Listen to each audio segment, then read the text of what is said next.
So good. Watch out. Yep. It's gonna be so yummy. Short rib, cheese. No rice cake though. Not for me.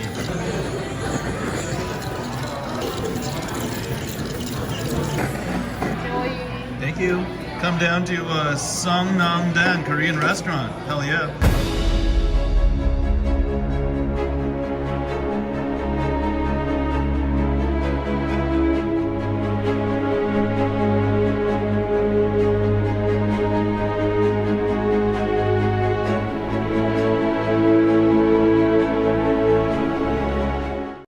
All right. Welcome to FaBled Hunters. I'm Yuanji, I'm Saint. and today we're gonna open up a discussion. Discussion? Yeah, Not and a can of worms? No? I don't think it's a can of worms. So, I don't know if you guys have kind of picked up on it, but in a lot of like the most recent Dynasty videos, you and I weren't, I think, as enthusiastic about the set as we have been in previous sets. Yeah, we've talked about it off camera, and we've been pretty transparent about our opinions and our feelings on the matter, right? Yeah, that being said, I wanted to kind of dedicate this episode to revisiting the Dynasty and kind of evaluating it now a little bit more objectively, because I don't want to say we were wrong, but definitely the market data, I think, is proving that our opinions are not in the majority. The market doesn't agree with us. Yeah. And, okay, I would say any of the flesh and blood loyalists from early on, the early days, probably share our sentiments in general. Yeah. But due to just the sheer volume of people flooding over to flesh and blood, I would say the game this is is also, happening. Yeah, I mean, the game is also not only for the old heads. No, not just the old ones. So, and I'm not trying to act entitled. I'm just saying No. the ones that were here for yeah. Welcome to Wraith and Arcane Rising. Yeah, our perspective is different. The perspective is different from the new guys coming in, and we welcome the new guys. We want new blood to come into flesh and blood. Yeah. But the new blood hasn't been around long enough to know what they're missing, right? Sure, yeah, and so I think part of the discussion for today is motivated. I spoke to a couple of people who, LGS owners, people who sell flesh and blood product frequently, and they've all kind of told me that they thought that Dynasty was like one of the best-selling sets so far. They can't keep it in stock. Numbers-wise, yes. The numbers don't lie. They have like a back order. I have some people that I talk to who normally open maybe like a couple of cases every set release, just to collect like one of every card to play with. Sure. And for Dynasty, they're opening like 20, 30 cases, and that is crazy to have just like someone who's not sane opening like that volume of product. Well, I think I understand why. Yeah. Because you've got a lot of value on the top end of Dynasty. Yeah. You've got the convenient accident of surgical extraction, which is $70 and pushing up due to it being accidentally short printed. You've got a whole bunch of the Marvel Weapons of War. Yeah. You've got the Command and Conquer FaBled, which is conveniently sitting around $350 to $400, which we called that, right? We called that. Yeah. There's the Emperor, which is like the Powerball lottery pull, where we called that too. It's currently sitting around $1,200, I would say, right? Yeah, and so. So you're attracting all the gamblers who want value from their boxes. And so I think that there is a lot of there's multiple perspectives when it comes to evaluating whether or not like a product is successful, right? So I think from the perspective, let's say if you're the game company, you exist obviously to give your customers a good product, but you also exist to make money. Absolutely. And so when you create a product, you want to create a product that generates a lot of enthusiasm and gets a lot of people wanting to buy the product. And I would say that on this metric, like Dynasty is definitely a success in generating enthusiasm for people to want to open a lot of it. Having these lottery cards, having the Marvel Emperor, having the Command and Conquer be this like card that people really want to. The Marvel Soraya is up there as well. Yep. The Mechanoid is up there, but to a lesser extent, right? And I think that if you were trying to like hit these points, like definitely in a lot of ways, like a lot of people really want to open Dynasty. And I think that if you look at it from like different perspectives, so like where we're coming from, you're coming from the perspective of like a long time like collector of flesh and blood. Yep. And I'm coming from the perspective of player. I think that on those axes, Dynasty hasn't hit as well because you're talking about. I mean, like we opened a couple of cold foil legendaries. Yep. On camera. We have. And normally, like, if this was, like, any other... we'd be going, like, crazy. We would have jumped around. It would have been so fire. But the first one we opened was the Invoke Soraya. Ooh, Soraya. Right? And we opened it, and it was like, oh, this is so great. That L... Wow, this means something. And it's cold foil. And it's cold foil. And cold foils mean something. And legendaries mean something. And we have been, like...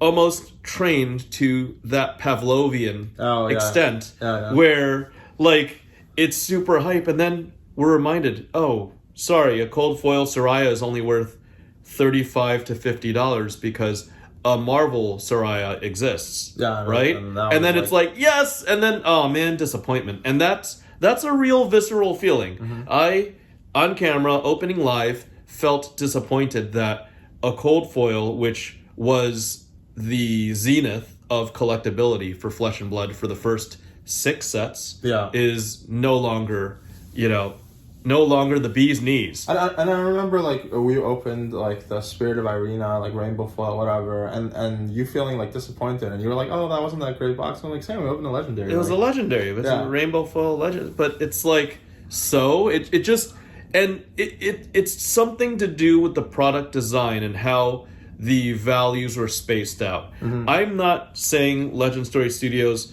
made a mistake, but in my opinion, out of 8 sets that have come out, and I'm very fortunate to have opened all of the 8 sets, some first edition, some even unlimited of the 8 sets, that my opinion is Dynasty is the poorest set out of all of them. But I'm just saying that's just compared just for the opening experience. But I mean, off camera, let me just leak it. You've said that as a player's set, Dynasty is also the worst set of the 8, right? Yeah, I think just in terms of how it changed the meta. Yeah, I think there's definitely good cards in Dynasty. Don't get me wrong, but I think because LSS releases only 3 sets every year, you expect that each set that comes out to have like some profound impact on changing the way that the game is played. Yeah, like think about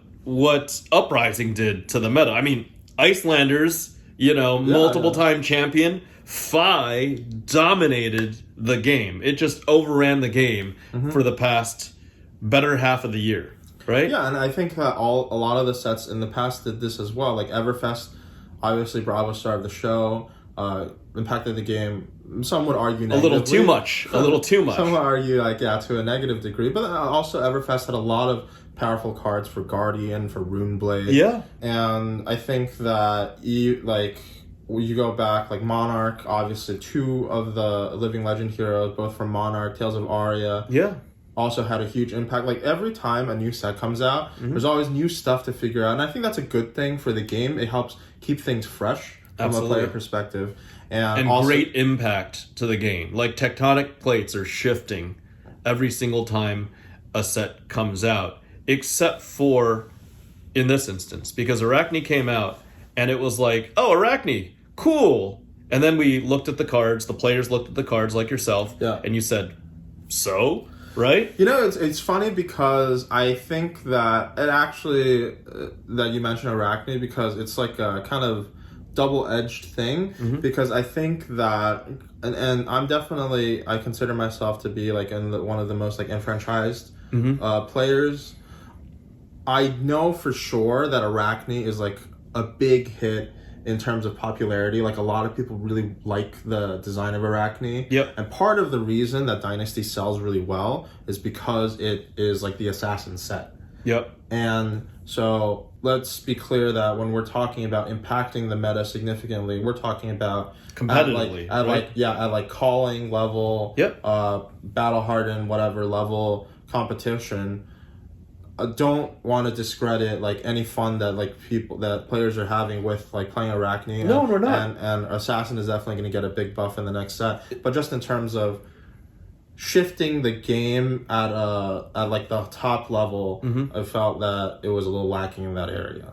Okay, and we're just being truthful. We can't always sing praises. I think both of us approach this video being realists and with intention, just to explain how we feel, because we want LSS to do well. Yeah. Now, here, as a collector, I'm going to opine that they're burning a lot of the goodwill that they've built for the first 7 sets.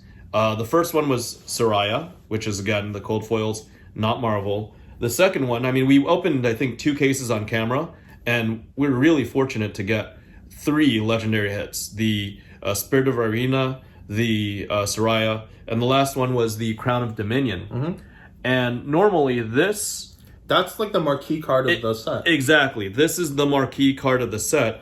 And then I looked at it and I was like, oh man, this is not, anything near the Marvel. And it's got the same, treatment as the Cold Foil Tunic, or... It's like Crown of Providence. Yeah, Cold Foil Crown of Providence.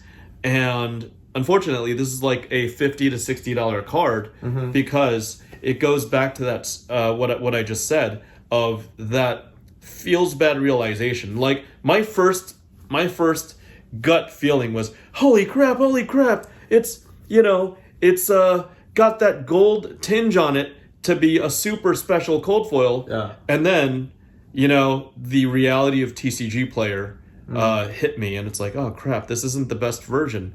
It's no longer, it cheapened that feeling that was developed throughout the first 7 sets. And the reason why Uprising was so amazing to collectors as opposed to Dynasty was that Uprising, there's a separation of cold foils and Marvels, right? The only overlap, which I personally don't like, was the Ash/Ashwing token, which came in a Marvel presentation versus its normal cold foil presentation, as well as its non-foil token. And the non-foil token's worth effectively 0. Yeah. The cold foil token is worth $9, and then the Marvel token's worth like $110. And then even when we were pulling it, it was like, another Ashwing. It might as well be like a Helios's meter or like a Tide Flippers or whatever. A little better than that, right? I think the main cause for this is kind of when you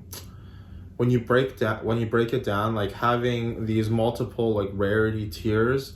I want to talk about how this kind of reminds us of a practice that's done in Magic the Gathering. Absolutely, yes. So Magic the Gathering, they came out with collector boxes, and then now that you have collector boxes for like the Chase Mythic or whatever, you have like the regular version, you have the showcase version, the extended art version, you've got the etched version, the whatever Japanese like anime, like there's all these like different versions. And I think the way that the human mind works, you can easily tell, like, okay, this is the lowest quality playable version.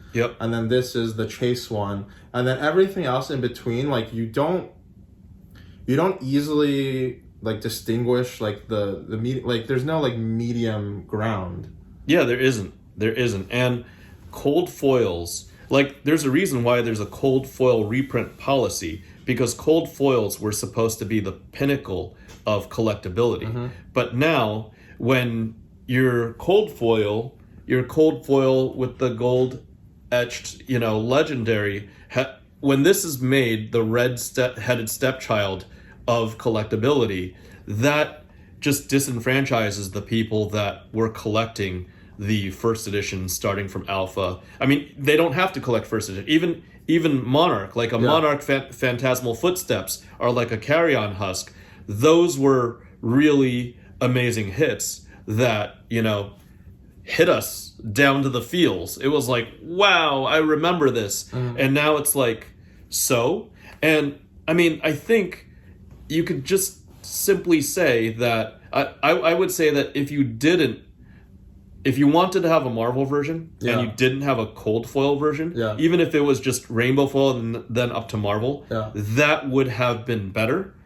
What this has done is just, it's created that middle slot where people kind of don't care. Like a cold foil Emperor, might as well get the $10 or the $13 rainbow foil legendary Emperor to play with, because it's Marvel or nothing. That $40 in-betweener in the middle just doesn't, it's just kind of really, really feels bad. And LSS, I would just encourage that they don't keep running with it, because it's bucking tradition a little too much. And if they keep changing that Marvel presentation significantly, I've said this in other programming or some podcasts, if they keep changing that Marvel presentation like they're doing with the weird cursive and parchment look of Outsiders, then it's gonna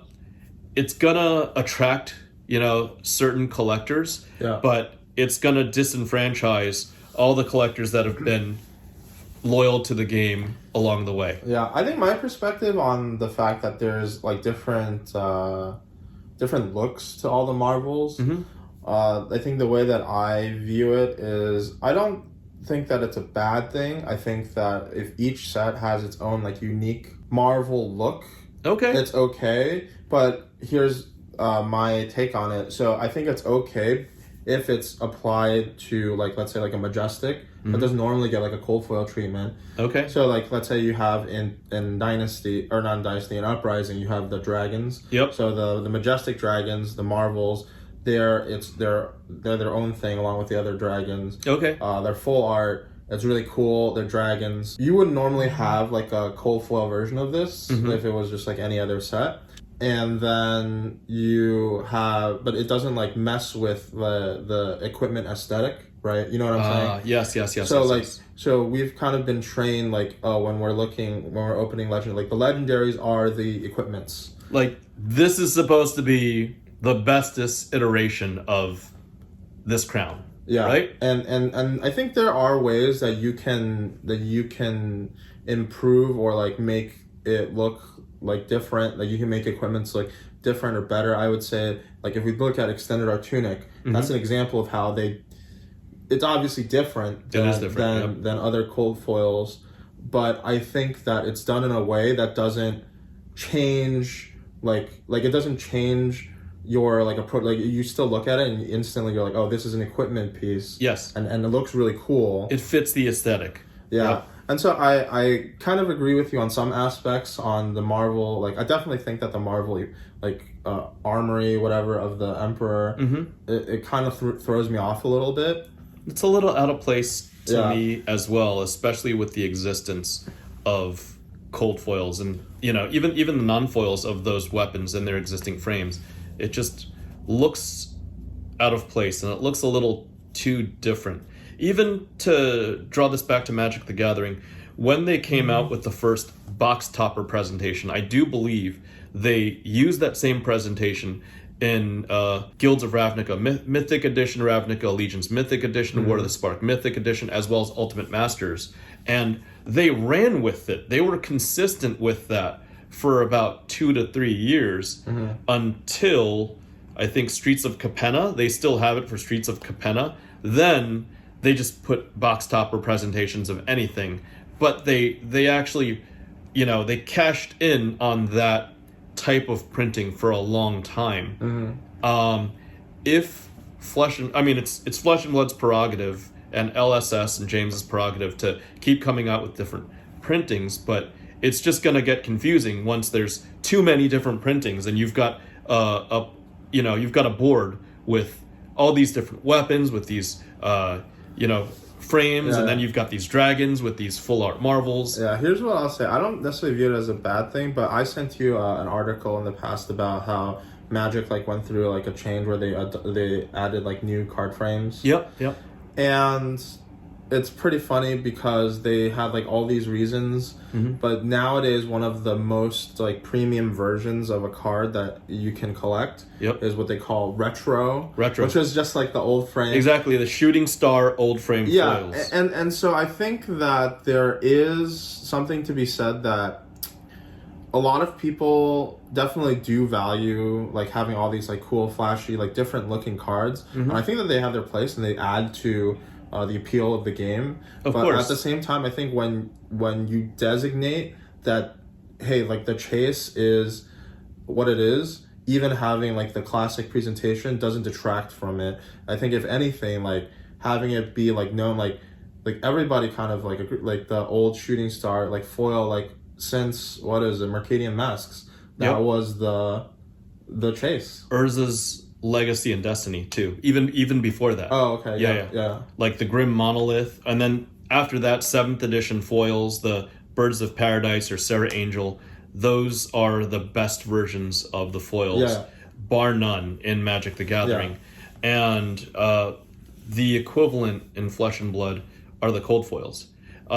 So to draw this to a close, Yuanji, are you saying basically that if they're going to use their classic cold foil in future products, we would encourage that they don't make a Marvel version to stack above the cold foil? I think it's okay. Like, I would personally find it okay if, for example, they have like one Marvel, let's say whatever, the Crown of Dominion is like the card of the set, right?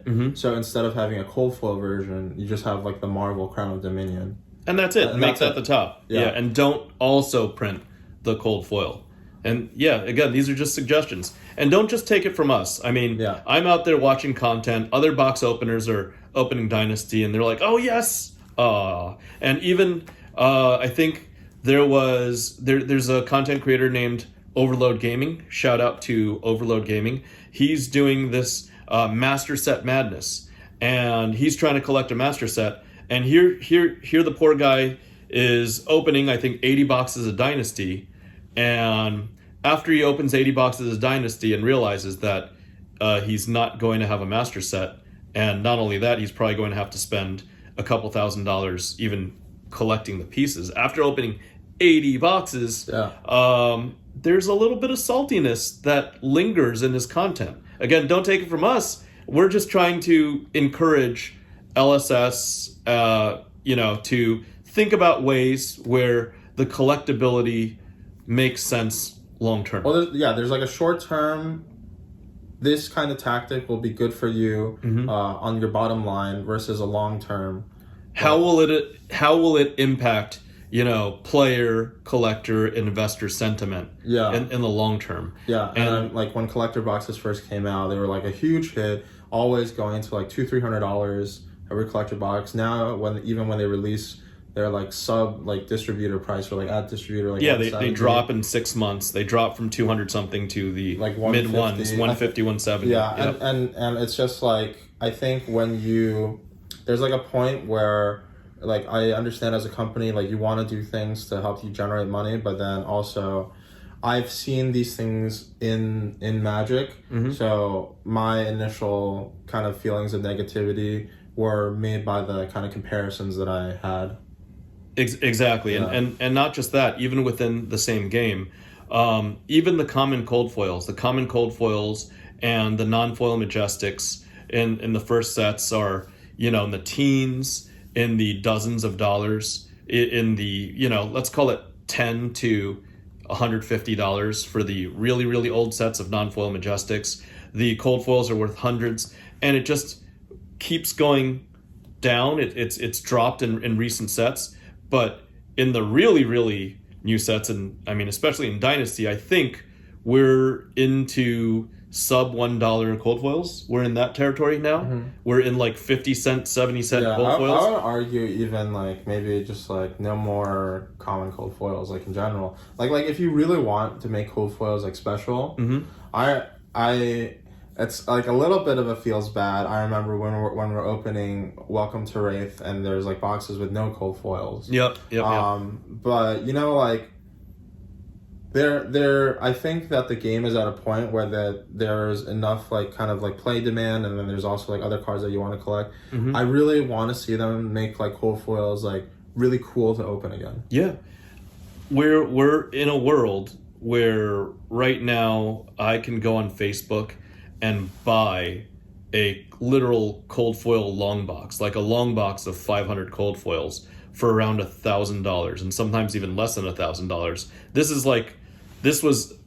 This literally happened a couple weeks ago. This was a mix of 500 cold foils starting from Monarch, I believe, and heavily weighed between Monarch and Uprising, like nearly nothing from Dynasty. Okay. And even so, that's averaging out roughly $2 per cold foil. And now in the Dynasty era, that compression just accelerated because, like I mentioned, the top end, the multi-$100 cards of Emperor, Soraya, CNC, Marvel Mechanoid, that's compressed, and then the Weapons of War, that's compressed all the other, the core cards that make up the set down to 2 pennies, all the way down to the Majestics, where other than Surgical Extraction, you look at the bottom of the barrel Majestics, they're something like 10 to 30 cents, right?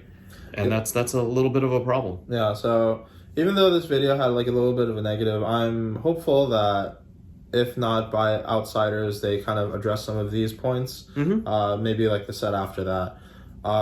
We both had like really strong positive experiences with Uprising, and so I am confident that they know how to make good products. Absolutely agreed.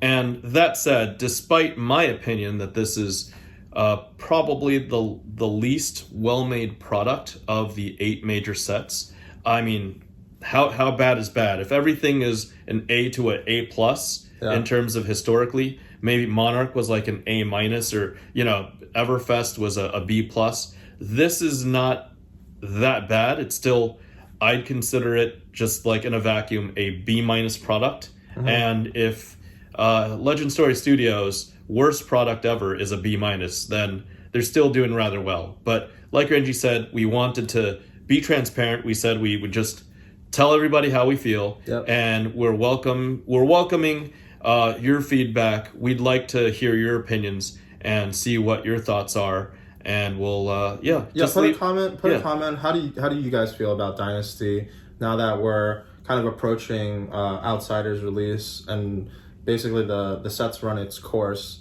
Like, how did you feel about opening the packs, about playing with the cards, about buying the singles if you chose not to open the packs? Just like leave a comment.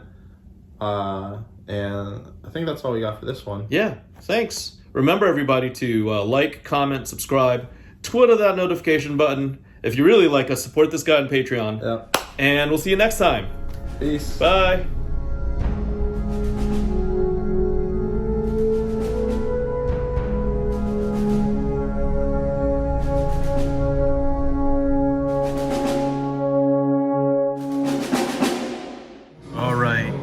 Hungry bros, super hungry from off the plane. We can't even finish it.